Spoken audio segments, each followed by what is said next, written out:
¿Qué puedo hacer yo para prevenir el cáncer? Primero, debo entender de que hay una diferencia enorme entre lo que es prevención y lo que es diagnóstico temprano.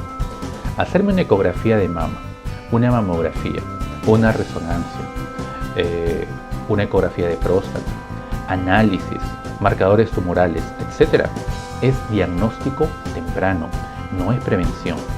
Prevención es evitar los factores de riesgo.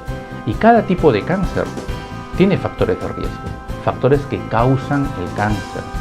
Cáncer de mama tiene factores de riesgo, cáncer de próstata tiene factores de riesgo, cáncer de cerebro tiene factores de riesgo, leucemia tiene factores de riesgo, cáncer de cuello uterino tiene factores de riesgo. Entonces, lo primero que vamos a hacer es diferenciar los factores de riesgo, que son los agentes que hacen proclive a que una persona tenga cáncer, y el diagnóstico temprano, que se realizando una ecografía anualmente, una mamografía cada 2 años, una ecografía de próstata o marcadores tumorales.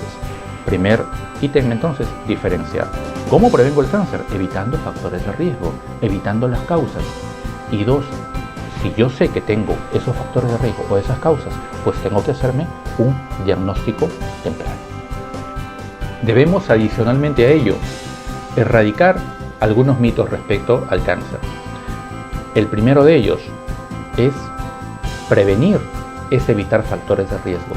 Por lo tanto, si yo evito factores de riesgo, disminuyo muchísimo la posibilidad de hacer la enfermedad del cáncer, puesto que el cáncer es un conjunto de causas que me genera un efecto. El efecto sería la enfermedad.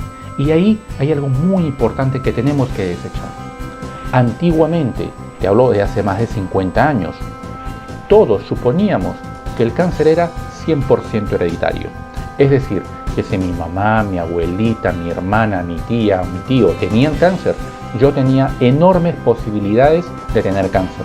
Este porcentaje ha ido disminuyendo conforme la ciencia ha avanzado. Y actualmente sabemos que de 100 personas con cáncer, tan solo 5, un 5%, tienen alguna tendencia hereditaria o genética. Quiere decir que 95% de ellas, el gran grueso, 95 pacientes, han creado el cáncer sin saberlo. ¿Por qué? Porque han estado expuestos a estos factores de riesgo. Importante entonces, factores de riesgo causan el 95% de neoplasias y tan solo el 5% de estos factores de riesgo están asociados a componentes genéticos o hereditarios.